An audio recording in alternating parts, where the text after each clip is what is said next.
नमस्कार विद्यार्थी मित्रांनो, आय सिव्हिल सर्व्हिस अकॅडमीमध्ये तुमचं स्वागत आहे।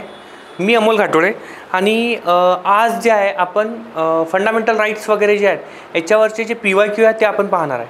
आता याच्या अगोदर सिटिझनशिपचे क्वेश्चन्स बघितले होते, ते 3 ते 4च क्वेश्चन होते आणि भरपूर लोकांनी मला विचारलं की सर क्वेश्चन्स कमी आहेत। म्हटलं ॲक्च्युअली क्वेश्चन्स कमी आयोगानेच विचारलेत आणि त्यानुसारच आपण प्रिपरेशन करणं पण गरजेचं आहे। म्हणजे मागच्या 10 वर्षात 1 ते 2 3 क्वेश्चन्स जे होते, 3 4 5 क्वेश्चन्स काहीतरी असतील ते फक्त विचारलेले आहेत। फंडामेंटल राईट्सवर बऱ्यापैकी क्वेश्चन्स आहेत, ते आज आपण पाहूयात। तर पहिला क्वेश्चन जो आहे तो फंडामेंटल राईट्स किंवा पार्ट्सवर होता, तो ॲक्च्युली 2023 आहे की यांनी पार्ट्सवर क्वेश्चन विचारले आहे। तर क्वेश्चन सोपी आहे। त्यानंतर हा कसा लक्षात ठेवायचे पार्ट्स ते पण मी तुम्हाला सांगणार आहे, त्यामुळे ना थोडंसं लक्षपूर्वक ऐका। पहिलं काय दिलं की पार्ट 1 आहे युनियन टेरिटरीज आहे, पार्ट 2 जर विचार केला सिटिझनशिप आहे, पार्ट 3 फंडामेंटल राईट्स आहे आणि पार्ट 9 जो आहे पंचायती राज आहे। हा पहिला महत्त्वाचा पार्ट आहे। ओके, मग आता इथं काय आहे की लक्षात कसं ठेवायचं, हे लक्षात ठेवण्यासाठी तुम्हाला एक स्टोरी सांगतो, ते स्टोरी लक्षात ठेवा। मे बी त्या स्टोरीमुळे तुम्हाला ते लक्षात येऊन जाईल आणि 1 2 3 4 5 6 जेवढ्यांदा होईल तेवढी रिवाईज करण्याचा प्रयत्न केला। तर हा झाला भारत। ओके, अशा प्रकारे भारत आहे। हा भारत म्हणजे की पार्ट 1 देश, युनियन अँड टेरिटरी पार्ट 1 मध्ये आला। मग इथले लहान राहणारे लोक, भारतात राहणारे लोक, तुम्ही मी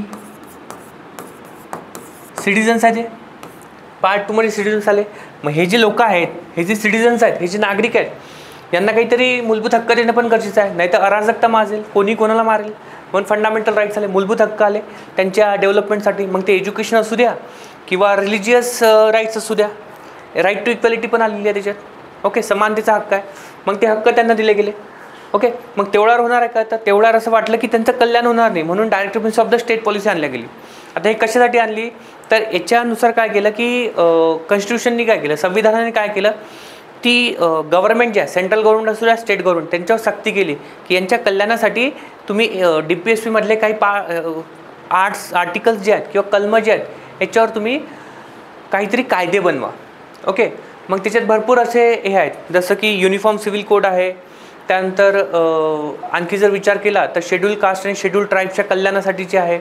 ओके, नंतर जर तुम्ही विचार केला आर्टिकल 39 आहे, फ्री लिगल एड आहे, हे सगळं बनवण्यासाठी त्यांनी केलं गेलं। मग DPSP आलं, त्यांच्यासाठी आणखी तेवढं होणार आहे का, सेंटरनं काय दिलं, सिटिझन्सना काय दिलं, फंडामेंटल राईट्स पण दिले, direct principle of state policy आणखी कल्याण करण्यासाठी झालं।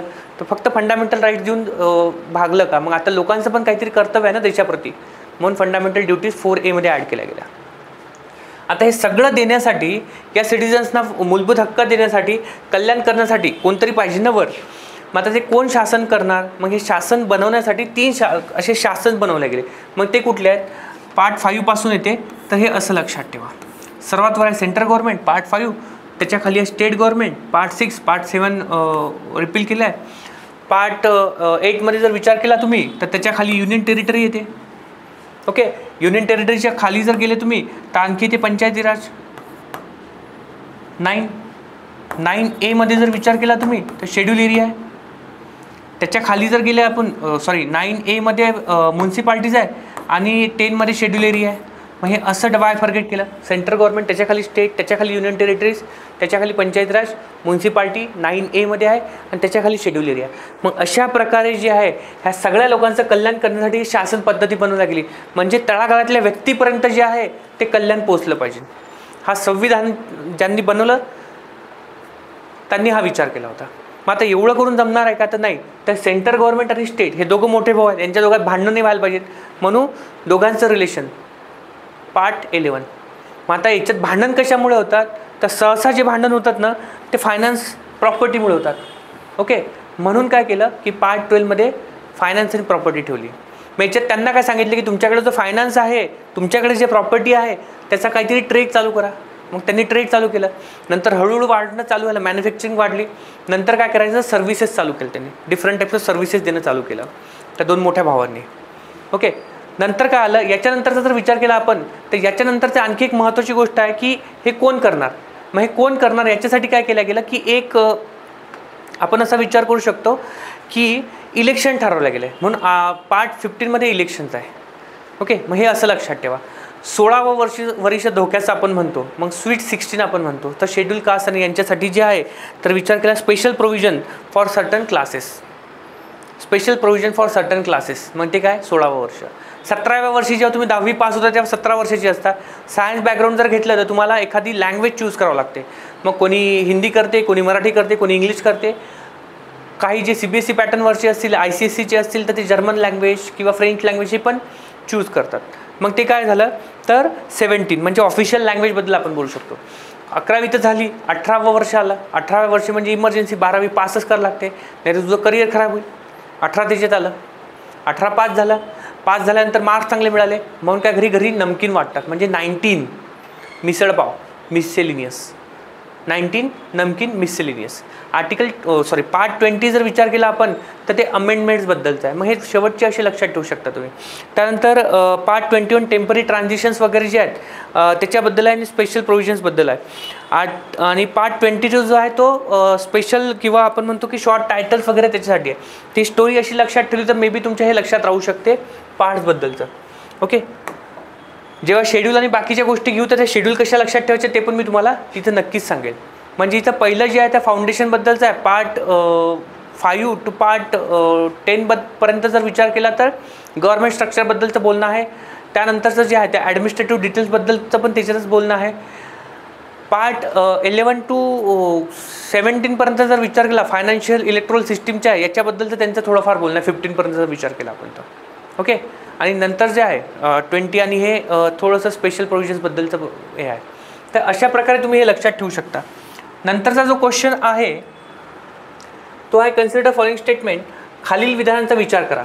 Okay, no person shall be prosecuted. Okay, इथं काय की no person shall be prosecuted and punish for the same offence more than once including any departmental procedure. म्हणजे विभागीय खटल्यांमध्ये डिपार्टमेंटल प्रोसिडिंग्स कोणत्याही खटल्यात कोणत्याही व्यक्तीस त्याच गुन्ह्यासाठी एकाहून अधिक वेळा आरोपी केली जाऊ शकत नाही व एकाहून अधिक वेळा शिक्षा दिली जाऊ शकत नाही. दुसरा ऑप्शन आहे स्वतःविरुद्ध साक्ष न देण्याचे बचावाचे संरक्षण हे तोंडी आणि कागदोपत्री पुराव्य या दोन्हींवर लागू आहे. आणि स्वतःविरुद्ध साक्ष न देण्याचे बचावाचे संरक्षण फौजदारी आणि दिवाणी अशा दोन्ही खटल्यांमध्ये लागू आहे. तर ॲक्च्युली जर विचार केला ना तर असं नाही आहे. तर ते काय आपण बघूया. तर कलम 20चे मूलभूत तत्व काय आहे किंवा का आहे तर कलम 20 म्हणजे कलम 20 काय, आर्टिकल 20 काय ते बघूया. याच्यात 3 मुख्य तरतुदी आहेत ज्या गुन्ह्यासाठी किंवा दोषी ठरलेल्या व्यक्तीच्या हक्कांचे संरक्षण करतात. मग एक काय की इथं एक जर विचार केला तर एक्स पोस्ट फॅक्टो लॉ पण आहे. म्हणजे काय, मागपासून लागू होणारे कायदे. म्हणजे काय की कोणताही कायदा जो गुन्हा घडला तेव्हा अस्तित्वात नव्हता आणि तो व्यक्तीवर लादला जाऊ शकत नाही. ओके, तसेच कायद्याचे जे दंडाची रक्कम जी आहे ते वाढवली तर मागपासून लागू होऊ शकत नाही. म्हणजे लेट्स टेक एक्झाम्पल की तुम्ही आज गेले आणि पान खायला गेलेत किंवा कोणी सिगरेट घ्यायला गेले. आज जर तुम्ही सिगरेट घेतली विकत आणि उद्या जर त्याच्यावर कायदा बनला तर तुम्हाला आज शिक्षा होणार नाही, कारण की आज तो कायदा नव्हता. म्हणजे x post facto law. Okay, हे महत्त्वाची गोष्ट आहे. ओके, कायद्याने दंडाची रक्कम जी आहे ती वाढवली तर मागपासून ते होऊ शकत नाही. याच्यात काही थोडेसे सिव्हिलसाठी जर असेल तर हे चेंजेस आहेत. म्हणजे कधी कधी मागून पण लावू शकतात, ते सिव्हिलसाठी क्रिमिनलसाठी नाही. याच्यात एक महत्त्वाची आणखी गोष्ट आहे की लेट्स टेक एक्झाम्पल, एखादा व्यक्ती आहे त्यांनी गुन्हा केला, क्रिमिनल केला, कोणाचा तरी खून केला आणि आजच्या तारखेनुसार जर त्याला फाशीची शिक्षा आहे. ओके, 1 वर्ष त्याचा किंवा उद्या त्याचा जे आहे निकाल लागणार आहे किंवा 2 दिवस त्याची कोर्टात जे आहे ते केस चालू आहे आणि कोर्टाने निकाल दिला. पण कोर्टाने निकाल द्यायच्या अगोदर म्हणजे आज त्यांनी गुन्हा केला आणि उद्या एक लॉ बनला. ओके, लॉ बनल्यानंतर जे हे केलं गेलं की बाबा आधी फाशीची शिक्षा होती ते कमी करून 7 वर्षाची शिक्षा करण्यात आली. मग ते जर कमी करायची असेल तर ते होऊ शकते, पण ते जर वाढवली असेल तर होणार नाही. हा महत्त्वाचा पार्ट आहे. No ex post facto law याच्यातला हा महत्त्वाचा पार्ट आहे की जर शिक्षा कमी झाली तर ते लागू होऊ शकते, जास्त झाली तर लागू होणार नाही. ओके, हा पहिला पॉईंट याच्यातला महत्त्वाचा आहे. दुसरा आहे की डबल जेओपार्डी म्हणजे दुहेरी शिक्षा नाही आहे. म्हणजे कोणत्याही व्यक्तीला एकाच गुन्ह्यासाठी 2दा शिक्षा होऊ शकत नाही. तर हा पॉईंट तिथंच आहे की no person shall be prosecuted and punish for the same offence more than once including any departmental proceedings. तर हा पॉईंट जो होता ना हा थोडासा चुकीचा आहे. म्हणजे काय, एखादा व्यक्ती तुम्ही गव्हर्नमेंट जॉब लागला, कोणीतरी करप्शन केलं आणि त्याला पकडलं गेलं तर डिपार्टमेंटमधून त्याला काढून टाकलं ते. ओके, दुसरी गोष्ट काय आहे की त्याच्यावर गुन्हा पण लागू होतो, हे दोन्ही गोष्टी वेगळ्या आहेत. ओके, मग तिथं ते लागू होऊ शकते. हा स्वतः एक महत्त्वाचा पॉईंट आहे. ओके, त्यानंतर जर विचार केला की सेल्फ इन्क्रिमिनेशन्स म्हणजे स्वतःविरुद्ध साक्ष देऊ शकत नाही. कोणताही व्यक्ती किंवा कोणालाही स्वतःविरुद्ध साक्ष देण्यासाठी जबरदस्ती करता येत नाही. हा महत्त्वाचा पॉईंट आहे. म्हणजे काय की पोलीस काय करतात, तुम्ही जर बघितलं असेल तर त्यांना जे हान मारणं असं पण केलं जाते खूपदा, असं आपण मूव्हीजमध्ये बघतो. आता तर तसं नाही आहे, भरपूरदा बघितलं तर त्यांना मारतात, त्यांना म्हणतात तुम्ही बोला. तर ते सेल्फ इन्क्रिमिनेशन तुम्ही नाही करू शकत. हा महत्त्वाचा पार्ट आहे. ओके, मग इथं तोच होता. Protection against self incrimination extend to both criminal and civil proceedings. ते क्रिमिनल प्रोसिडिंगसाठी नाही आहे, सिव्हिल प्रोसिडिंगसाठी थोड्याफार प्रमाणात होऊ शकते. तर इथं महत्त्वाचे काय, इथं काही इम्पॉर्टंट जजमेंट आहेत. आता हे जजमेंट कुठले कुठले आहेत तर ते लक्षात ठेवणं पण गरजेचं आहे. इथं काय की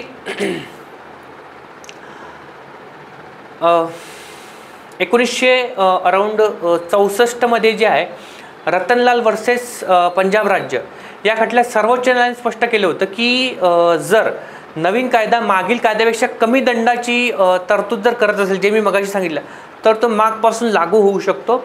याला लाभदायक कायद्याचा विधांत म्हणजे बेनिफिशियल कन्स्ट्रक्शन म्हणतात. म्हणजे काय, उदाहरणार्थ जसं मी सांगितलं की एखाद्या खटल्यात एक 16 वर्षीय मुलाला नवीन कायद्याचा लाभ मिळाला ज्यामुळे त्याला कमी शिक्षा झाली, तर मग फायदा होऊ शकतो. दुसरा आहे मकबूल हुसेन वर्सेस भारत सरकारची एक केस होती. या खटल्यात काय केलं गेलं की सर्वोच्च न्यायालयाने जे आहे की दुहेरी शिक्षेच्या तत्वावर जोर दिला होता. एखाद्या व्यक्तीला जे आहे एखाद्या गुन्ह्यासाठी शिक्षा झाली किंवा शिक्षा झालेली असेल तर त्याच गुन्ह्यासाठी पुन्हा खटला चालवता येणार नाही. हा महत्त्वाचा पॉईंट आहे. ओके, तिसरी जी केस जी आहे ती राजनारायण लाल बन्सीलाल वर्सेस जे आहे माणिक फिरोज जे होते मिस्री यांच्याविरुद्धची आहे. यात न्यायालयाने स्पष्ट केले होते की स्वतःविरुद्ध साक्ष देण्याची जबरदस्ती केवळ फौजदारी खटल्यातच लागू होऊ शकते, सामान्य चौकशीत नाही. हा महत्त्वाचा पॉईंट इथं आहे. हे बघा, फौजदारी खटल्यात होऊ शकते, दिवाणी खटल्यांमध्ये नाही. म्हणून हा क्वेश्चन जो आहे, पॉईंट जो आहे सी रॉंग होतो आणि ए रॉंग होते. B is the correct answer. Okay, तर हा पॉईंट महत्त्वाचा होता, लक्षात ठेवा. नेक्स्ट क्वेश्चन जो आहे तो आहे की खालील विधाने लक्षात ठेवा. 2011 साली 97व्या घटनादुरुस्तीने सहकारी संस्था हा विषय राज्यसूचीत समाविष्ट करण्यात आला. सेकंड जो होता अनुच्छेद 19 क्लॉज 1C मध्ये सहकारी संस्था स्थापन करण्याचा अधिकार प्रदान करण्यात आला. लॉर्ड कर्झन यांच्या काळात भारतातील पहिला सहकारी कायदा पारित करण्यात आला होता. तिन्ही विधाने बरोबर आहेत. तर पहिले काय तर की सहकारी संस्था ह्या का काढल्या गेल्यात, लॉर्ड कर्झनच्या काळात करण्यात गेल्या होत्या 1904 मध्ये. तर ते का महत्त्वाचे हे समजणं पण गरजेचं आहे. तर सहकारी संस्था ज्या आहेत ही लोकांच्या सामूहिक हितासाठी आणि आर्थिक विकासासाठी ज्या स्थापन केलेली असते, ओके, किंवा केली जाते. या व्यक्तींना एकत्र येऊन स्वावलंबी बनण्याची संधी जी आहे त्या सहकारी संस्था ज्या आहेत त्या देतात. आणि भारतीय संदर्भात जर विचार केला तर सहकारी संस्था ह्या ग्रामीण आणि शहरी भागातील आर्थिक असमानता जी आहे ती कमी करण्यासाठीचा एक किंवा उपयुक्त ठरू शकते किंवा ठरलेली आहे. तर सहकारी संस्थांचा मूळ तत्व जर विचार केला तर 97th कॉन्स्टिट्युशनल अमेंडमेंट म्हणजे 97वी घटना दुरुस्ती जी होती 2011, या दुरुस्तीने सहकारी संस्थांना जे आहे ते किंवा राज्यघटनेत जे आहे एक विशेष स्थान दिलं होतं. आणि कलम 19(1) जे आहे सी मध्ये जर विचार केला तर असोसिएशन आपण जे म्हणतो, पहिला स्पीच, असेंब्ली, देन असोसिएशन, या सहकारी संस्था स्थापन करण्याचा हक्क मूलभूत हक्क म्हणून समाविष्ट करण्यात आला होता. म्हणजे आता आर्टिकल 19 क्लॉज 1C इथं दिलेला आहे. पण आपण जर विचार केला थोडासा तर आर्टिकल 19 मध्ये कुठले कुठले हे आहेत. तर याच्यासाठी पुन्हा एक तुम्हाला एक हे सांगतो, निमॉनिक्स किंवा एखादं हे सांगतो ते लक्षात ठेवा. श्याम नावाचा व्यक्ती आहे, गावातून आला, पुण्यात आला, तो सॅम म्हणतो स्वतःला. तर Sam resides in Pune. Okay, Sam S म्हणजे स्पीच अँड एक्सप्रेशन, ए म्हणजे असेंब्ली, ई आहे इथं लक्षात ठेवा. असोसिएशन ओ नंतर येते. डिक्शनरीनुसार जर विचार केला असेंब्ली पहिले, असोसिएशन नंतर आहे. M means movement, R means residence and P means profession. तर आर्टिकल 19 मध्ये जे आहे हे टोटल 6 जे आहेत सब क्लॉजेस आहेत.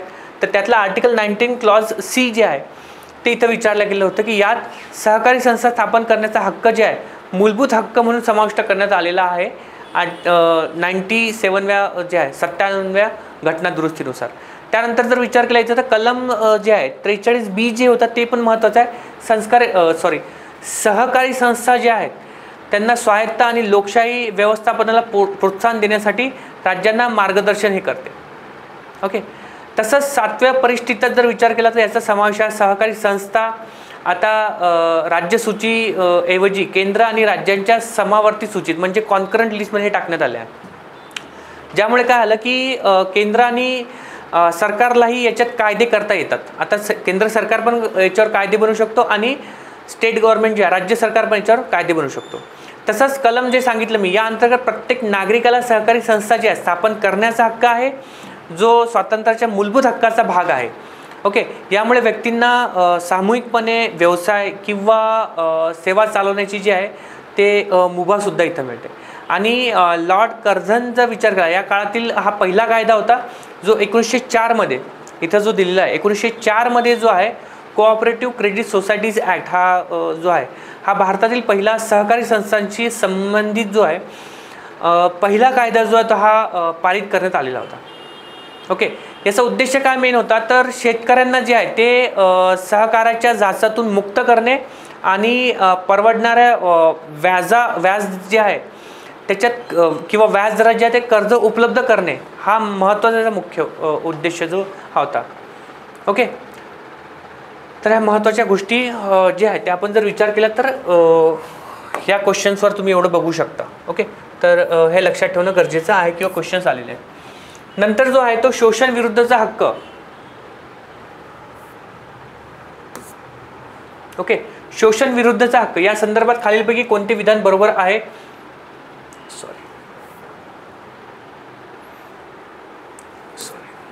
ओके. तर याच्यात जर विचार केला आपण तर काय काय ते आपण बघूयात की prohibition of traffic in human being and force labour मानव तस्करी आणि वेठबिगारीस प्रतिबंध कोणत्याही विशिष्ट धर्माचा प्रचार करण्याचा आणि कर भरण्याचे स्वातंत्र्य अल्पसंख्याकांच्या हितसंबंधाचे संरक्षण आणि कायद्यासमोर समानता. शोषण विरुद्धचा हक्क जर इथं विचार केला तर इथं महत्त्वाचं काय की प्रत्येक व्यक्तीला सन्मानानं आणि स्वातंत्र्याने जगण्याचा हक्क आहे.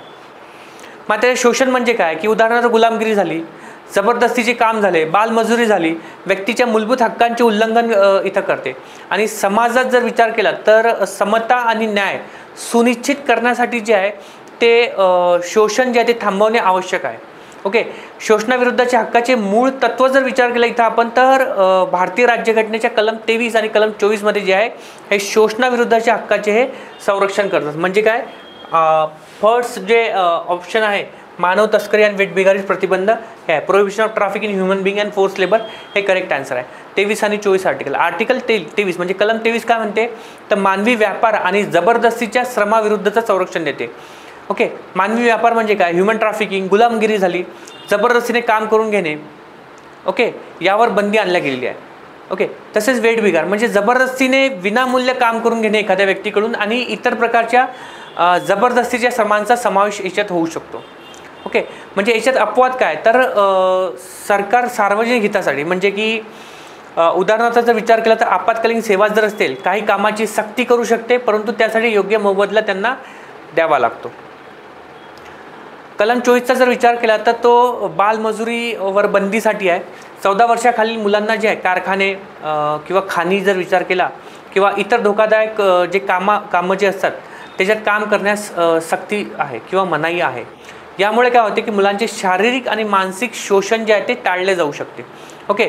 मग याच्यासाठी कुठले इम्पॉर्टंट आपण म्हणू शकतो की जजमेंट होते तर एक जे आहे ते आहे बंधुआ मुक्ती मोर्चा वरचे भारत सरकार हा एक जो आहे तो जजमेंट होती. याच्यात काय झालं की सुप्रीम कोर्टने काय सांगितलं की या खटल्याच्या जर विचार केला किंवा या खटल्यात जर विचार केला तर बंधमुक्ती किंवा बंधन मजुरीच्या म्हणजे बॉन्डेड लेबर जे आहे यांच्या समस्येवर प्रकाश टाकण्यात आलेला होता. आणि सर्वोच्च न्यायालयाने जे आहे ते बंधन मजुरी प्रणाली बॉन्डेड लेबर जे आहे याच्यावर निराकरणावर 1976ची जे कठोर अंमलबजावणी करण्याचा आदेश दिले आणि सोबतच जे बॉन्डेड लेबर जे आहेत त्यांना मुक्त करण्यासाठी पावले उचलली होती. सोबतच MC मेहता वर्सेस तामिळनाडू राज्य केस पण आहे. या खटल्यात ज्या बालमजुरीवर लक्ष केंद्रित केले गेलेले होते. तर ह्या महत्त्वाच्या काही होत्या. इथं काय केले, सर्वोच्च न्यायालयाने 14 वर्षाखालील मुलांना धोकादायक उद्योगांमध्ये काम करण्यापासून संरक्षण देण्यासाठी कठोर नियम लागू केले होते आणि मुलांच्या शिक्षणासाठी निधी उभारण्याचे आदेश इथे दिलेले होते. ओके, तर हा महत्त्वाचा पॉईंट जो आहे तो इथं लक्षात ठेवणं गरजेचं आहे. ओके, तर हे क्वेश्चन जे आहेत राईट अगेन्स्ट एक्सप्लॉयटेशन्स वगैरे याच्यावर तुम्ही विचार करू शकता. नंतरचा जो क्वेश्चन आहे तो आहे अकॉर्डिंग टू आर्टिकल 21 म्हणजे कन्सिडर द फॉलोइंग स्टेटमेंट काय खालील तरतुदी विचारात घ्या. भारतीय राज्यघटना अनुच्छेद 21 नुसार कोणत्याही व्यक्तीचे जीवित किंवा व्यक्तिगत स्वातंत्र्य कायद्याच्या योग्य प्रक्रियेशिवाय हिरावून घेतले जाणार नाही. आणि ब मध्ये भारतीय राज्यघटना अनुच्छेद 20 क्लॉज 2 नुसार कोणत्याही व्यक्तीवर एकाच गुन्ह्यासाठी एकापेक्षा अधिक वेळा खटला चालवला जाणार नाही आणि एकापेक्षा अधिक वेळा शिक्षा दिली जाणार नाही. आपण ऑलरेडी बघितलं आहे, क्वेश्चन्स रिपीट आहेत. भारतीय राज्यघटना अनुच्छेद 14 नुसार भारतीय प्रदेशात राज्य कोणत्याही व्यक्तीस कायद्यापुढे समानता अथवा कायद्याचे समान संरक्षण नाकारणार नाही. यापैकी कुठले बरोबर आहे आणि काय आहे? ओके, तर इथं जर विचार केला तर ड्यू प्रोसेस ऑफ लॉ काय काय ते आपण बघून घेऊया आणि आन्सर काय ते पण. आन्सर इथं कदाचित हे झालं वाटते, ऑप्शन चुकीचे दिलेले असतील. ओके, तर इथं काय महत्त्वाचं आहे माहिती आहे की आर्टिकल 21 काय, कलम 21 काय, जीवन आणि वैयक्तिक स्वातंत्र्याचा हक्क, आपण ते समजून घ्या. कोणत्याही व्यक्तीला त्याच्या जीवन किंवा वैयक्तिक स्वातंत्र्यापासून जे आहे कायद्याच्या योग्य प्रक्रियेशिवाय म्हणजे ड्यू प्रोसेस ऑफ लॉ वंचित ठेवता येणार नाही. इथं दोन गोष्टी महत्त्वाच्या आहे. एक due process of law and procedure established by law. Maneka Gandhi case जी होती त्यानंतर याच्यात चेंजेस झालेले आहेत. प्रोसिजर एस्टॅब्लिश बाय लॉ म्हणजे काय की पार्लमेंटचे लॉ बनवते. ओके, पार्लमेंट जो लॉ बनवते हा लॉ न्यायिक आहे की नाही हे चेक केल्या जात नाही, पण तो एक्झिक्यूट व्यवस्थित झाला की नाही हे चेक केल्या जाते. म्हणजे याच्यात कोण जबाबदार आहे? एक्झिक्युटिव्ह जबाबदार आहे. तो जो कायदा बनवलेला आहे तो खरंच न्यायिक आहे किंवा नाही याच्यावर चेक केल्या जात नव्हतं. नंतर काय आलं, due process of law. Due process of law म्हणजे काय की याच्यात काय केलं जातं की जो न्याय बनवलेला आहे कायदा जो बनवला गेला आहे तो खरंच न्यायिक आहे किंवा नाही हे पण चेक केल्या जाते. ओके, म्हणजे लेट्स टेक एक्झाम्पल, एखादा व्यक्ती आणि त्याला अटक केली, कायद्यानुसार त्याला अटक केलेली आहे. ओके, मग त्यांनी सांगितले की XYZ व्यक्ती आहे, हा XYZ व्यक्ती जो आहे हा लेट्स टेक एक्झाम्पल की त्यांनी काहीच गुन्हा केलेला नाही पण तो सर्टन कास्टचा आहे किंवा सर्टन रिलिजनचा आहे. ओके, किंवा सर्टन कास्टचा आहे, तो एक्झाम देऊ शकत नाही कॉम्पिटेटिव्ह एक्झाम. हा लॉ बनवला, हा लॉ चुकीचा आहे ना.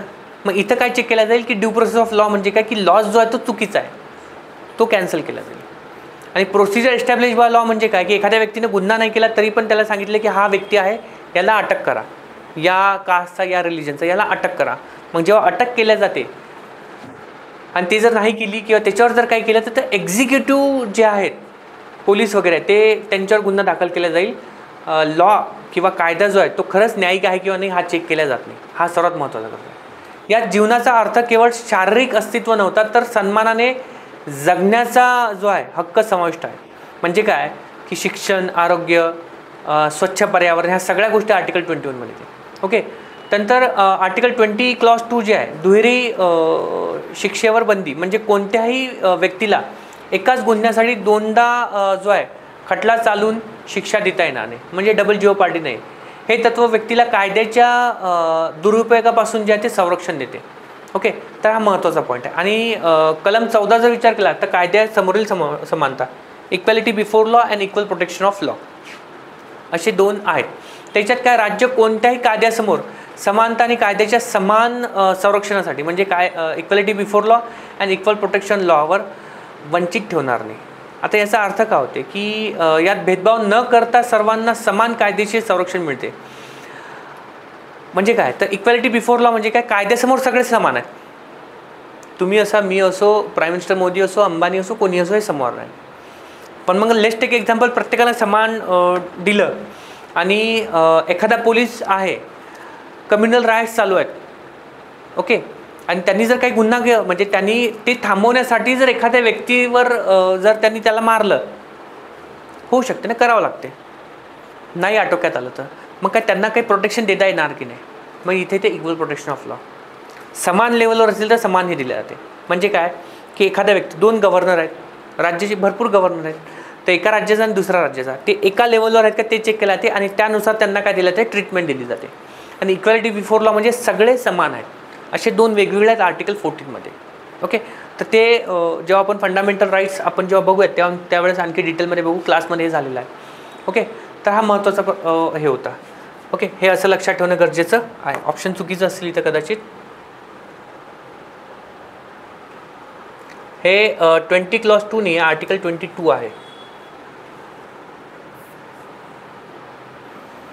Select the correct statement. नागरिक राज्यामध्ये सर्व नागरिक अधिकारांचा उपभोग घेतात. Citizens enjoy all the civil rights in the state. Second आहे नागरिक राज्यांमध्ये सर्व राजकीय अधिकारांचा उपभोग घेतात. A citizens enjoy all the political rights in the state and alien enjoy all the civil rights in the states. आणि थर्ड आहे परकीय व्यक्ती राज्यांमध्ये सर्व राजकीय अधिकारांचा उपभोग घेतात and alien enjoy all the political rights in the states. तिथं काय आता तुम्हाला काहीच माहीत नाही आहे.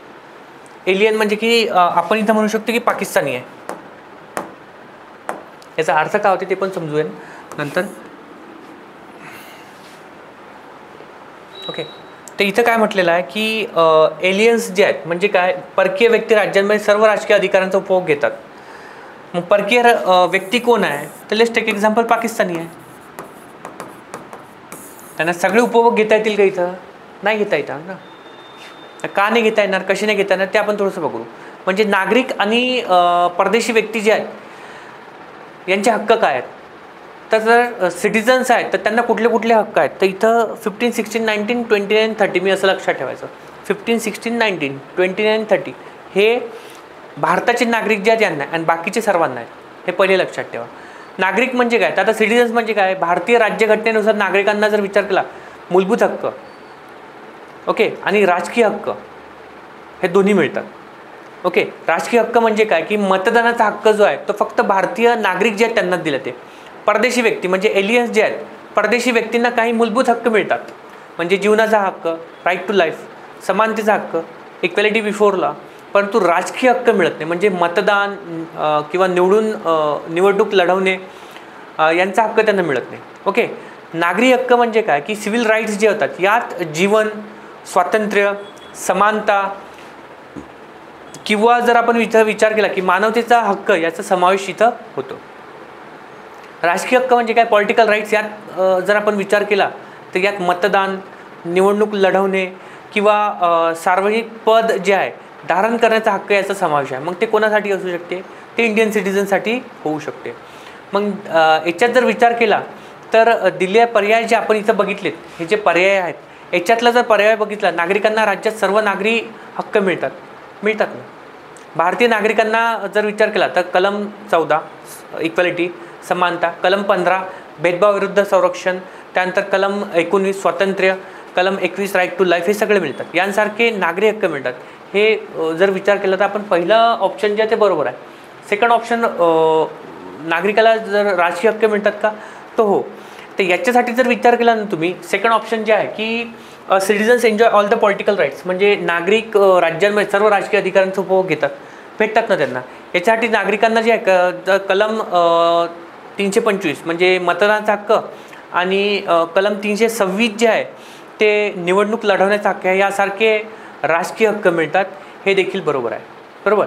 आणि नंतरचं जे स्टेटमेंट जे आहे ते आपण जर विचार केला की परकीय व्यक्ती राज्यांमध्ये सर्व नागरी अधिकारांचा उपभोग घेतो का, सिव्हिल राईट्स त्यांना भेटतात का, तर परकीय व्यक्तीला राज्यात सर्व नागरी हक्क मिळतात. ओके, सर्व नागरी हक्क म्हणजे सिव्हिल राईट्स. परकीय व्यक्तीला काही नागरी हक्क मिळतात, कलम 14, कलम 21, परंतु नागरी हक्क जे आहेत ते कलम 19वर काही स्वातंत्र्य मिळत नाही. तर हा पण थोडासा ऑप्शन जे आहे थोडासा हे होऊ शकतो. तर सर्व राईट्स मिळत नाही, त्याला काही मिळतात. तर ॲक्च्युअल जर विचार केला ना तर ॲन्सर जे आहे ते ए अँड बी आहे. माझ्याकडून काय चुकलं काय माहिती, ॲन्सर जे आहे ए अँड बी आहे, कारण की त्यांना ऑल सिव्हिल राईट्स मिळत नाहीत. ओके, फंडामेंटल राईट्स त्यांना त्यातलं काही मिळतात, नाही मिळत काही. हा पण महत्त्वाचा भाग आहे जो की लक्षात ठेवणं आहे. त्यामुळे पूर्णपणे बरोबर नाही आहे, तो may be answer A and बी हे आहे. आणि परदेशी व्यक्तीला राज्यात सर्व राजकीय हक्क मिळतात का, तर परदेशी व्यक्तींना राजकीय हक्क जे आहे मतदान, निवडणूक लढवणे मिळत नाही, म्हणून हा पर्याय जो हा चुकीचाच आहे. ओके, तर हा पॉईंट लक्षात ठेवणं गरजेचं आहे किंवा हे कन्सेप्च्युअल अंडरस्टँडिंग इथं गरजेची आहे. लास्ट क्वेश्चन जे आहे तर घटनेच्या कलम 22 अंतर्गत काही गोष्टींचा अपवाद वगळता प्रतिबंधक स्थानबद्धते अंतर्गत जास्तीत जास्त किती काळ एखाद्या व्यक्तीला स्थानबद्ध केले जाऊ शकते, त्याचं आन्सर जे आहे ते 3 महिन्याचं आहे. म्हणजे इथे काय प्रिव्हेंटिव्ह डिटेन्शन याला म्हणतो. आता काय आवश्यक आहे, प्रतिबंधक नजर कैदीचे उद्देश जे आहे व्यक्तीला गुन्हा घडवण्यापूर्वीच रोखणे हा आहे, ज्यामुळे राष्ट्रीय सुरक्षा, सार्वजनिक सुव्यवस्था आणि राज्याची स्थिरता जी आहे ते राखली जाते. परंतु व्यक्तीच्या स्वातंत्र्याचा हक्क म्हणजे आर्टिकल 21 आणि प्रिव्हेंटिव्ह डिटेन्शन म्हणजे आर्टिकल 22 जे आहे प्रतिबंधक नजर कैदेमुळे ओके होणारा हक्कांचा संभाव्य भंग जो आहे याचा समतोल राखणे पण गरजेचं आहे. म्हणजे आर्टिकल 21 कलम 21 आणि प्रिव्हेंटिव्ह डिटेन्शन याच्या दोघांचा समतोल असणं हे गरजेचं आहे. म्हणूनच कायद्याने काय केले, नजर कैदेचा कालावधी आणि प्रक्रिया स्पष्टपणे निश्चित केली आहे. म्हणजे कलम 22चे जर विचार केला आपण तर प्रतिबंधक नजर कैदेचा म्हणजे प्रिव्हेंटिव्ह डिटेन्शन जे आहे बाबतीत व्यक्तीच्या हक्कांचे जे आहे संरक्षण करते आणि त्यासाठी काही मार्गदर्शक तत्त्वे जे आहे ते ठरवते. म्हणजे काय, नजर कैदेचे कारण व्यक्तीला देखील कळवावे लागते. काय कारण आहे की तुम्हाला प्रिव्हेंटिव्ह डिटेन्शनमध्ये ठेवणार आहे, व्यक्तीला सल्लागार समितीसमोर जे आहे म्हणजे ॲडवायझरी बोर्ड जे आहे यांच्याकडे आपली बाजू मांडण्याची संधी मिळते आणि तसेच नजर कैदेचा कालावधी जे आहे कायद्याने निश्चित केलेला असतो सहसा. ओके, तर इथं काय की कलम 22 जे आहे क्लॉज 4 नुसार सल्लागार समितीच्या मंजुरीशिवाय कोणत्याही व्यक्तीला 3 महिन्यापेक्षा जास्त जे आहे काळ नजर कैदेत ठेवता येत नाही. ओके, तर हा पॉईंट महत्त्वाचा होता, त्याच्यावर तुम्ही आन्सर इथं काढू शकता. आणि याच्यासाठी जर विचार केला तर भारतात प्रतिबंधक नजरकैद कायदा जो आहे 1950चा जो आहे तो आहे आणि इतर कायद्यानुसार जे आहे जसं की राष्ट्रीय सुरक्षा कायदा 1980चा जो आहे कमाल कालावधी जो आहे तो साधारणपणे 12 महिन्याचा आहे, परंतु काही विशिष्ट तरतुदीसाठी तो वाढवला पण जाऊ शकतो किंवा तो कमी पण केला जाऊ शकते. याच्यासाठी एक इम्पॉर्टंट जे आहे जजमेंट होती ती आहे AK Gopalan versus union of India म्हणजे AK गोपालन विरुद्ध भारत सरकार 1950ची अराउंड जी आहे ही केस होती. या खटल्यात काय सांगितलं होतं की सर्वोच्च न्यायालयाने प्रतिबंधक नजर कायद्याच्या वैधतेवर जे आहे ते चर्चा केली आणि नजर कायद्याच्या प्रक्रियेनुसार असावी. नजर कैद जे आहे म्हणजे प्रिव्हेंटिव्ह डिटेन्शन जे आहे ते कायद्याच्या प्रक्रियेनुसार असणं गरजेचं आहे. ओके, यात कलम 22च्या तरतुदींचे महत्त्व त्यांनी तिथं अधोरेखित केले होते किंवा चेक केलं होतं त्यांनी. ओके, तर हा महत्त्वाचा पॉईंट होता जे तुमच्या लक्षात ठेवणं गरजेचे आहे. तर हे जे होते हे आजचे महत्त्वाच्या क्वेश्चन जे होते ते होते. याच्यात आणखी केस जे आहे ते AK रॉय वर्सेस भारत सरकारची पण होती, ज्याच्यात NSA राष्ट्रीय सुरक्षा कायदा जे अंतर्गत नजर कैदेची कालावधी आणि प्रक्रियेवर चर्चा झाली आणि न्यायालयाने स्पष्ट केले होते की कमाल जे आहे किंवा जास्तीत जास्त 12 महिने इथं तुम्ही जे आहे किंवा त्यापेक्षा जास्त वाढवण्यासाठी विशेष कारणे आवश्यक आहे तर असेल किंवा ते कारण असतील तरच तुम्ही ते टाईम जो आहे तो वाढवू शकता. ओके, तर ह्या आजच्या किंवा आपण जे म्हणू शकतो की फंडामेंटल राईट्सचे जे क्वेश्चन्स होते ते आपण डिस्कस केले. उद्या directive principal of the state policy जे आहे ते डिस्कस करू. याच्यावर काय लक्षात येते की आर्टिकल 21 झाला, आर्टिकल 19 जर विचार केला तुम्ही थोडीशी कन्सेप्च्युअल अंडरस्टँडिंग याच्यावर क्वेश्चन्स बऱ्यापैकी विचारले गेलेले आहेत. ओके, तसंच मी पार्ट्सबद्दल जे सांगितलं ते पार्ट्स तुम्हाला तसे पार्ट करणं गरजेचं आहे. शेड्यूल्स जे आहे ते तसे किंवा जे आहेत क्वेश्चन्स त्याच्यावर पण आले तर हे पार्ट करून ठेवा. म्हणजे काय होईल की क्वेश्चन तुमचे चुकणार नाही. त्यानंतर जे आपण DPSP जे आहे त्याच्यावर क्वेश्चन्स घेऊयात आणि ते थोडंसं डिस्कस करण्याचा प्रयत्न करूया आणि कशा प्रकारे आपण लक्षात ठेवूयात ते पण तुम्हाला मी सांगेन. So thank you so much, bye and take care.